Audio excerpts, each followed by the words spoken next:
On today's show, LeBron James says he's going to play this year. Is it going to be in LA? We're going to talk about that and so much more on today's edition of Locked On NBA Game Night. When that final buzzer rings, you know it's time for Locked On NBA Game Night. All the post-game reactions to every game across the league, every single night, with insights only the hosts at Locked On can provide. It's the true NBA fans' one stop for all the action. Every game, every night. It's Locked On NBA Game Night. Tipping off now. What's up, everybody? My name's Danny Cunningham. You might know me from Locked On Cavs, joined today by a special guest, Gavin Schall of Locked On Knicks, bringing you every NBA story. We've got a lot to get to, but Gavin, how excited are you for free agency to officially kick off in just about 24 hours? Not so much from a Knicks perspective. I don't think they're going to do anything super crazy, but it is always the most fun time of the year. There are always unexpected curveballs, and we already got one in LeBron James, not a free agent, but possibly moving teams. Yeah, so we are going to start there today, but first, I do have to say thank you for making this show your first listen today and every day. You can find us anywhere you get your podcasts, Apple, Spotify, or anywhere else, and if you're watching on YouTube, as we get started here, do us a favor, hit that thumbs up button for us, click subscribe, and hit that notification bell. And of course, today's episode brought to you by FanDuel, because right now, new FanDuel customers can get $150 in bonus bets when your first $5 bet wins. So news broke on Sunday, late morning, early afternoon, depending on where you're at, that LeBron James would be exercising his player option for the 2025-2026 season worth $52.6 million. Clutch Sports CEO Rich Paul told ESPN. And there were some very interesting quotes in this story that Shams Charania wrote from Rich Paul. Paul says to ESPN, LeBron wants to compete for a championship. He knows the Lakers are building for the future. He understands that, but he values a realistic chance at winning it all. We are very appreciative of the partnership that we have had for 8 years with Jeannie and Rob, of course, Bus and Pelinka, and consider the Lakers as a critical part of his career. We understand the difficulty in winning now while preparing for the future. We do want to evaluate what's best for LeBron at this stage in his life and career. He wants to make every season he has left count, and the Lakers understand that, are supportive, and want what's best for him. Gavin, to me, those do not sound like words about somebody that's going to be playing for the Los Angeles Lakers next year. I thought it was very interesting that he opted in, and then immediately this was part of it, because it seemed when you see the notification pop up or the initial tweet, LeBron James opting into player option, you think, oh, well, that's that. He's going to be on the Lakers. Mm-hmm. But I think these quotes very much say otherwise. Yeah, I had a lot of thoughts here. Obviously, when you hear possibly the greatest player of all time, who's still a top 20 player in the league by any measure in like a single series, I would say he's still a top 10 player in the NBA if he's fully healthy. Your eyeballs pop out. But first thought here, maybe indicates that he's had some talks with the Lakers and they're not willing to sacrifice the little bits of their future that they could still trade to go all in on this year's team.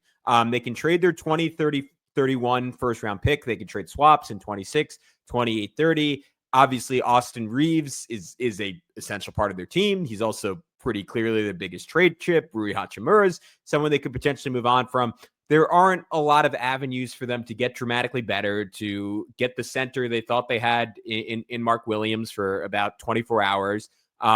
So I see LeBron's perspective, even if you get 100% Luka Doncic, that a team that was not able to win more than what they won one game in the first round, right? Like they couldn't win more than one game in the first round. They did win a game against the Wolves. Yes. Yeah. I don't see how they ascend a lot further than that.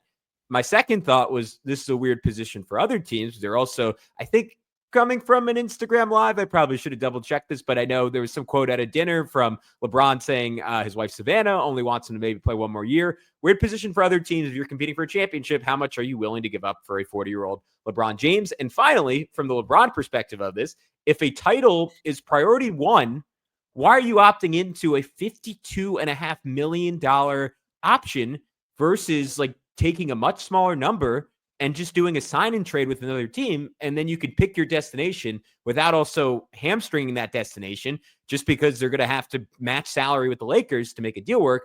That being said, Danny, we can get into it. I still think there's a number of teams, assuming that is the direction this is going. We are reading that correctly. There are a number of teams that could be interested, and a number of teams where it's actually feasible economically to pull a trade off.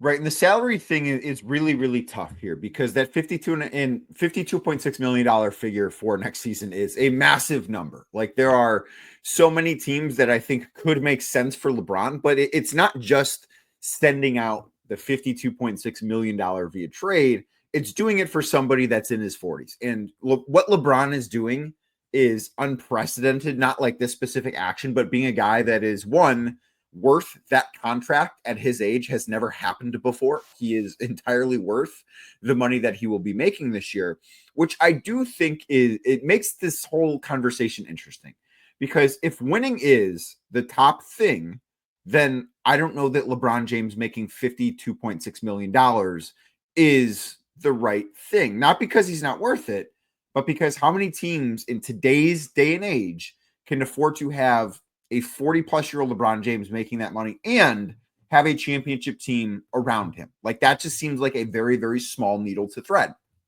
And I do think, too, if he wanted to be moved, one, he could have opted out. As you mentioned, the sign and trade aspect of things, certainly easier to pull off than trading, I think, a $52 million salary, especially, too, after some stuff has already happened, right? Like, I'm not saying, and LeBron, I do think, if he wants to leave the Lakers, which I think we're all reading into yes, but that's not like a definitive thing as of right now. I don't know where he would want to go. But if you're the Houston Rockets, would you have traded for LeBron James instead of Kevin Durant, guys that are making very similar money? Maybe. Like that's a conversation that you at least have if you're the Houston Rockets front office. So the fact that this is happening after some really big moves have already happened, I think complicates things even further. And then getting to it, too, if winning is the thing, the veteran minimum was always on the table here. And I understand why LeBron James, somebody of his stature, not going to take that contract. But if you really, truly do want to pick your destination and just get wherever you want, that option was on the table. And by opting in, that option disappears. I mean, it's classic, have your cake and eat it too. And he wants both. And to your point, he's deserving of the money. I'm not one to tell someone, even as someone who is as set for life as LeBron is, and I think is officially a billionaire at this point, to turn down $50 million if you can get $50 million. But right. That's tough to do. But also, like, you might not end up in as optimal of a situation as you want. So let's quickly, I don't know, you can interrupt me at any point. Tell me like if there's a team you want to expand on, but like the teams I very quickly came up with off the top of my head were the Nuggets. Obviously continue to look to improve. Like you are looking for teams that like feel an immense pressure. The Cronkies, for whatever reason, we're throwing out, maybe we'll have to trade Nikola Jokic one day. Again, the finances around that are incredibly tough. Like, I don't know if like Michael Porter Jr. and Flotsam and a 2031 first like entices the Lakers in any meaningful way. You could argue like MPJ's contract by itself is a negative value. So I think that one is a long shot. Minnesota Timberwolves just re-signed Julius Randle. We knew they had Kevin Durant interest. It's possible, pending the details of that Randle contract, I believe this is what I read today, that contract could be immediately tradable. You're still $22 million short, but presumably they would have a way to cobble salaries together to get there. Whether or not that's worth it for the upgrade that from LeBron to Randle, which is an upgrade, but maybe not as, I mean, it's certainly the closest it's ever been between those two guys. My New York Knicks, Mikal and Josh Hart for LeBron and Shake Milton is, I think, $3 million short of working, but you with a third team, you could pretty easily get there. That one is fascinating. It is like, again, if you're the Knicks, you're dramatically speeding up your timeline. You're trading away like the Villanova Kumbaya stuff. And you're counting on LeBron to be healthy for the playoffs. If he is, and he doesn't fall off, we always have to note, even though it's LeBron James, he could very easily be 20% worse this year than he's ever been because he is 40 years old and no one's ever done this before.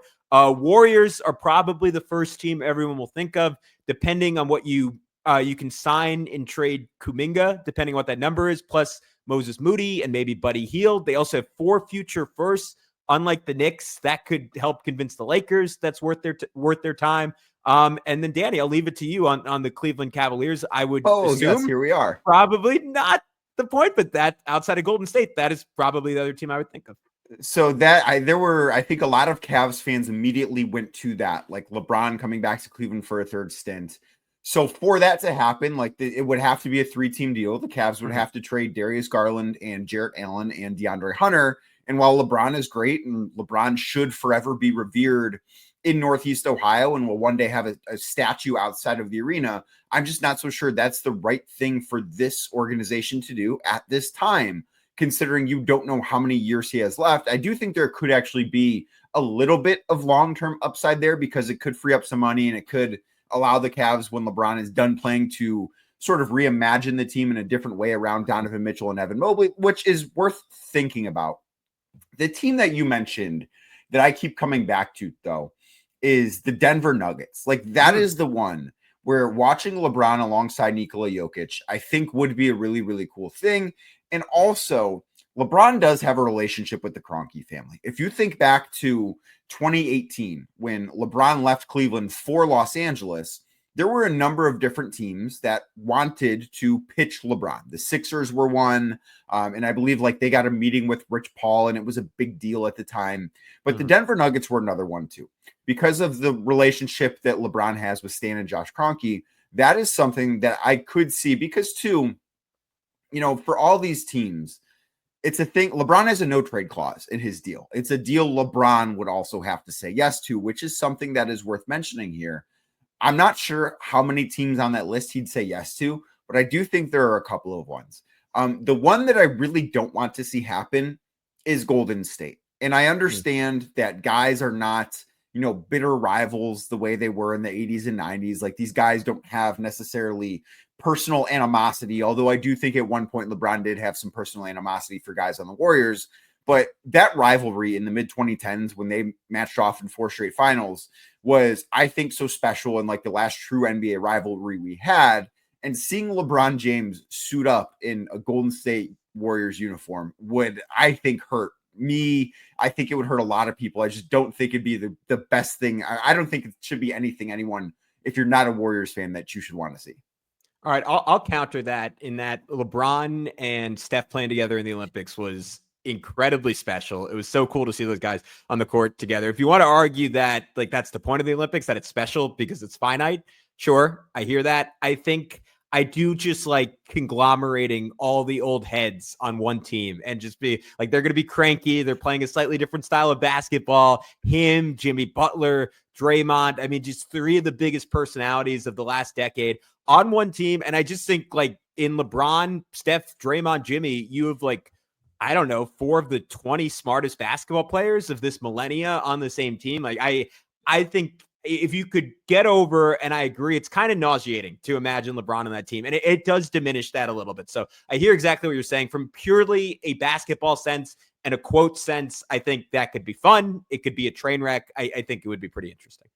I think it would be interesting. I don't know if it's going to happen. This is, I think, Gavin, going to be one of the more fascinating stories to follow over the course of this week, because I don't think this is going to be something that drags out very, very long. I think we will probably, by time I'm back on Locked On NBA next weekend, maybe by time you're back on Locked On NBA next Saturday night, your normal night, I would bet that we have a little bit more clarity here, or probably a lot more clarity on this situation. Well, there was more clarity in Minnesota. Julius Randle returning to the Wolves, plus the Jazz and Hornets made a trade. I think it's kind of okay for both teams. We're going to get into that next, right here on Locked On NBA Game Night. Today's show brought to you by FanDuel, and summer sports in full swing. Whether you're all about baseball under the lights, golf on the green, or high-stakes soccer action, FanDuel is the very best way to make every game even more exciting. Right now in Cleveland, baseball, not very exciting if you're a fan of the local 9. I hope you're taking their team unders, because they can't score. They just had one of the worst offensive months in franchise history. Hasn't been a pleasant watch. However, if you've been taking the under for their team total on FanDuel, you had a pretty good month. And if you're already following the action, why not make it a little bit more thrilling? With FanDuel, you can get in on the game while your friends are getting sunburned at the beach. That does not sound very thrilling or pleasant at all. I hate getting sunburned. It's the worst. And if you're new to FanDuel right now, new customers can bet just $5 and get $150 in bonus bets if your first bet wins. Again, just bet $5, And if that first $5 bet wins, you get $150 in bonus bets.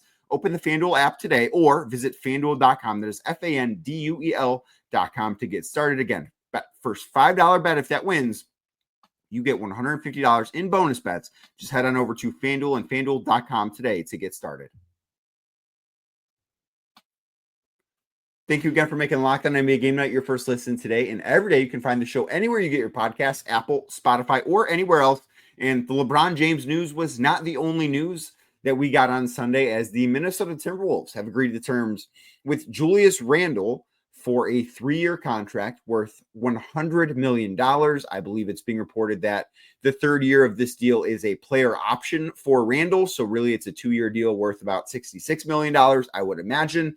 But it looks to me, Gavin, that the Timberwolves, aside from Nickeil Alexander-Walker, are probably going to be running back the same team that's been in the Western Conference Finals, or at least the same team that was in the Western Conference Finals this year. The one from 2 years ago certainly looks much different with Karl-Anthony Towns than your New York Knicks. But it seems to me like they're going to be running things back here in Minnesota. It's interesting because it seemed midseason like such a sure thing that Julius Randle would be anywhere other than Minnesota. Did not seem like a good fit. He was not having a particularly good season. I still don't know if it's an ideal fit between him, Anthony Edwards, and Rudy Gobert. Him and Gobert in particular, like it took them a long time to have any of the two-man chemistry that Cat and Gobert had at a really high level. That being said, like Julius absolutely showed something this postseason. A guy who had zero postseason resume before this past run. 50% from the field, 38.5% on over 5 threes per game, 88% from the line. He was hyper efficient, 22 points, 6 rebounds, 5 assists.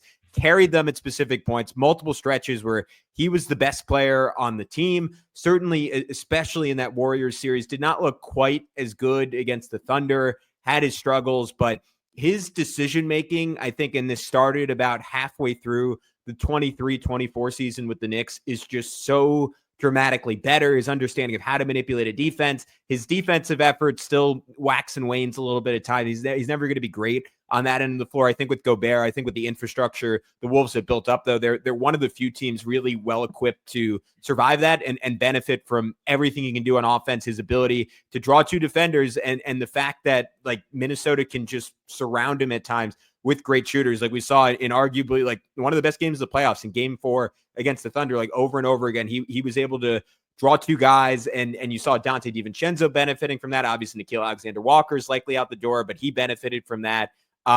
He certainly found his niche on that team. And I said it last segment, but the good news for Minnesota is this is pretty tradable. They have 3 different bigs making over $100 million, which is obviously not the norm in terms of how you build a team in the modern NBA. So I think this is a deal acknowledging that Randle is a good fit for now. And we'll kind of see going forward which one of him, Gobert or Naz Reid, is ultimately the odd man out there. It'll be an interesting thing to follow. And I do wonder if, you go back to this past week's draft, if they found a couple of potential Rudy Gobert replacement centers as opposed to Julius Randle replacements. And Naz Reid signing his contract extension was a move that I love for Minnesota. I think that's a really, really cool development story from a guy who was originally drafted and on a two-way or undrafted, on a 2-way contract and signed one of those like Sam Hinkie special contracts before he ever played, where he got the 4-year deal with like, hey, here's $2 million guaranteed. The rest of this 4-year deal is going to be completely unguaranteed. And it's worked out for him. And that's fantastic. But to your point about Randle in the postseason this year for Minnesota, rounding up here, he went 22 points a game, 6 rebounds a game, 5 assists per game. He was really good. And I do think too, when you think about this contract, when you think about the Naz Reid contract, when you think about what Minnesota has done, and I would be at this point very surprised if Nickeil Alexander-Walker is back, because I think most people would. I would bet that he's going to be wearing a different uniform when the season begins in October. But I do think that for Anthony Edwards specifically, and even Chris Finch too, to a different degree, I think having some continuity in Minnesota, considering how big of a change bringing Julius Randle in last year, and Dante DiVincenzo for that matter too, in replace of Karl-Anthony Towns, how big of a change that was for that team. Having the same group together 2 years in a row doesn't happen as often as maybe it should in the NBA, just because there's so much player movement. But overall, I think that this organization can probably benefit from some continuity. Yeah, I'm in total agreement with you. I'm curious how much they can build off it. Obviously, the West, like Oklahoma City, is in a category of their own. The Rockets are going to be dramatically improved.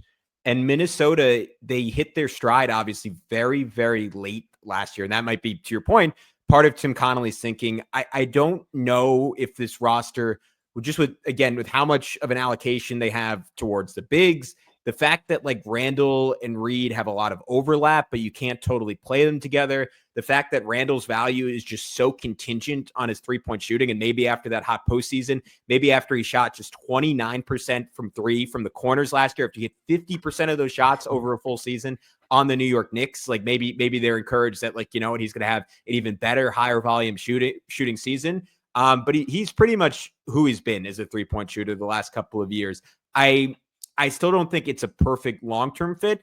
And yet, to your point, like, I think Minnesota can come out and win 50 plus games and push 55 wins next year in their sleep, despite how good the Western Conference is. I just think this team is ready-made to win. We saw McDaniels make a pretty substantial leap over the second half of last year. Anthony Edwards is only going to continue to be more battle-tested. He's going to continue to get better, just refine certain aspects of his game.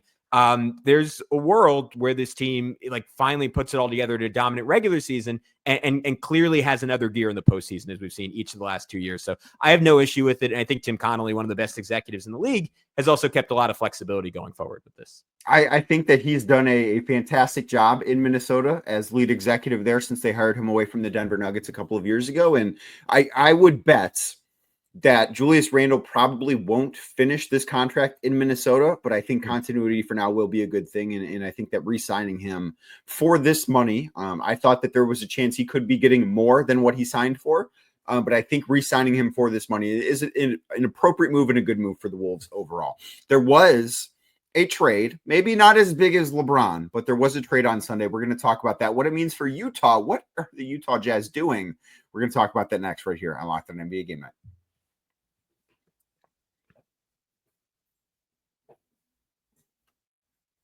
We got the big breaking news on Sunday, Gavin, that the Utah Jazz were sending Collin Sexton to the Charlotte Hornets in exchange for Jusuf Nurkić, and a second-round pick is in the deal as well. This is a trade that I look at it and say, hey, Ace Bailey made his way to Utah. We can now trade Collin Sexton. We have opened up room for Ace Bailey, and I actually kind of do like this move for Charlotte. I'm not the biggest Collin Sexton guy. I think he's a sixth man, seventh man type of guy coming off the bench, maybe just a little bit of a light version of Jordan Clarkson, if you will. But I think they get tremendous value in this trade. Like, I thought that if Utah wanted to move Collin Sexton, I thought they would have been able to get more for him.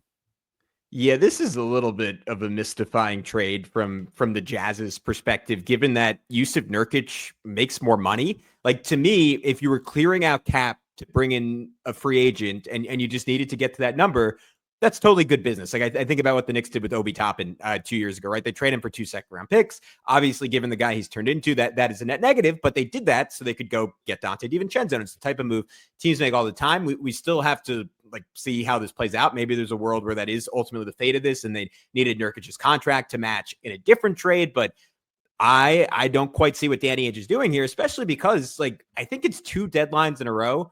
Danny, there's been like pretty substantial interest in Collin Sexton. And you see Danny Ainge do this at times where he's like, you're going to have to pay a king's ransom. It's Collin Sexton. And then it doesn't get done. And now you're like forced to give him up functionally for nothing. Like, I don't really think Jusuf Nurkić is, and unless he bounces back in some way, he was terrible in Phoenix last year. I don't think he's a rotation caliber center at this point. And Collin Sexton was like a really good player. Like, I think maybe you were saying like Jordan Clarkson in the past, but I think he's a better player than Jordan Clarkson.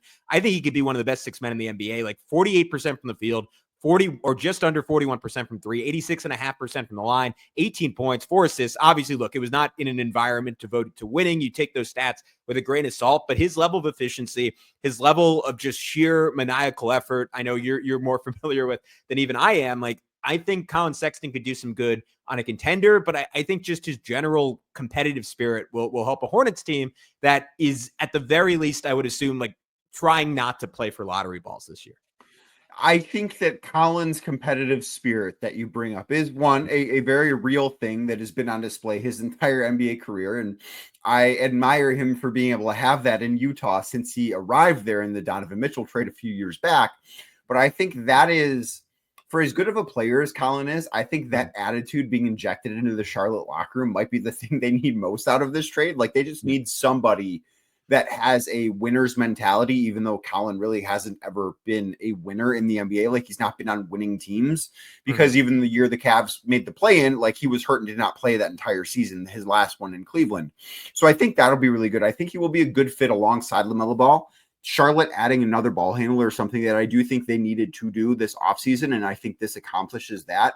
For Utah, the only positive I look at this and say, hey, they needed to create space for Ace Bailey. They needed to create space for younger guys. And while Collin Sexton is a useful player, he is certainly an easier player to find when you get to the point in your team building where it's like, okay, we're ready to go for this, than a star player is. And Collin Sexton is not a star player. Like everybody, I think at this point in his career knows what Collin Sexton is. And you can find a sixth man, maybe not as good as Collin, maybe a little better as Collin. I don't know what it's going to look like when the Jazz are finally ready to actually be winners again. But I do think that they needed to open up a little bit of room to breathe for guys like Ace Bailey and some of the younger players. Yeah, great point. I am super, super curious to watch the Hornets next year. I love them picking Con Knipple, Liam McNeely. Like it's pretty clear that obviously Charles Lee's the coach, he's not the GM, but there is a aligned vision to get something Boston Celtics-esque going on offense. Defense is another story that we don't need to get into, but LaMelo Ball, Brandon Miller, two of the highest volume 3-point guys in the NBA. And two of the more, LaMelo in particular, obviously, two of the more daring shooters in the league. You add clearly the best shooter in this draft in Con Knipple. You had Collin Sexton, like a 40+% 3-point shooter on volume. And you see at least offensively a vision of a team that's going to shoot a lot of threes, probably shoot them well, play at a pretty decent tempo, even though I don't know, not that you're building around Con Knipple at this point. Maybe that's a little harder for him.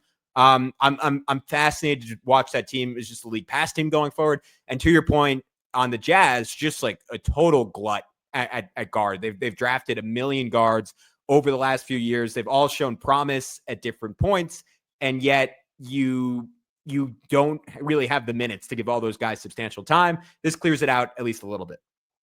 And then the last story I wanted to touch on today, but this also comes from ESPN's Shams Charania is the first one to report it. But he wrote, the U.S. District Attorney's Office is investigating Detroit Pistons guard Malik Beasley on allegations of gambling related to NBA games and prop bets. Sources told ESPN serious developments surrounding one of the NBA's top free agents. And of course, there's an innocent until proven guilty thing. The NBA is cooperating with the federal investigation that is ongoing here. So don't necessarily have a ton of stuff to say about what Malik Beasley did or didn't do, because Gavin, truthfully, you and I have absolutely no idea what's going on here. But what I am interested in here, because the last sentence of Shams's tweet is a very important one. Serious development surrounding one of the top NBA free agents. I think that Malik Beasley was a big part of Detroit's offseason plan this year, wanting to retain him. Of course, he had one of the best 3-point shooting seasons, not just for a bench player, but for anybody in the NBA last year. And how the Detroit Pistons navigate this, like now, does this change 24 hours before, or I guess at this point, 30 hours before free agency begins on Monday? Does this change the way that they have to go about their business? This is such a wrench thrown into the plans late in the process. Yeah, Shams to your point, had a follow-up tweet saying Beasley and the Pistons were in serious talks on a new 3-year, $42 million contract to bring the free agent sharpshooter back to Detroit, but now talks are on pause, sources say. So there you go. I think anyone who didn't watch the Pistons closely or suffer through the slugfest that was that Knicks Pistons first-round series maybe fails to understand the season Malik Beasley had last year. Like it was not just one of the best 3-point shooting seasons in the NBA this year. It was by efficiency and volume about a top 12 3-point shooting season in NBA history, and probably a top 3 or 4 one for anyone not named Steph Curry. Like he was a special shooter. and it completely changed their team. Cade Cunningham, who had played the first 3 years or so of his NBA career in a phone booth, and you bring him in, you bring Tim Hardaway in, guys who obviously aren't great defenders, who aren't super valued around the rest of the league, and their sheer just 3-point volume and accuracy, and credit JB Bickerstaff and his ability to like create open shots for those guys consistently with pace, with sets. Like it completely changed their offense. And there is a world where if Beasley's out, I know maybe this changes things with him, but I know Dennis Schroeder said on, I believe, again, in Instagram Live that like Detroit wasn't going to wait on him to like go through his options, and he probably wasn't going to be back there. You're counting on Jaden Ivey coming back healthy and taking another step forward. He would seem like he was heading in the right direction in terms of his shot. You're counting on Asar Thompson figuring out his shot. There's a world where the Pistons, who like by all accounts should go into next year as like one of the contenders in the Eastern Conference over the final 50 games last year, top 10 offense, top 10 defense. There's a world where they take a clear step back now. Absolutely. I think there is. And I think of all their free agent options, Schroeder, Hardaway Jr. that you mentioned, Beasley's the most important one of those guys 100%. Because of the shooting that he provides. And of course, Tim Hardaway Jr. had, I thought, a very good year in Detroit last year, but he's also going to be 33 next season. He's not necessarily, at least in my opinion, as good of a shooter as Malik Beasley. Mm-hmm. So I think that he was the most important guy for them to get locked up. If they still have Tim Hardaway Jr., like they'll be okay with that. If maybe this does open the door to bring Schroeder back, because now they can't wait on Malik Beasley, like they have to make a move on Dennis Schroeder. So maybe this changes how they approach that situation. But I think this is something that I am very, very high on Cade Cunningham. I like the Pistons' future.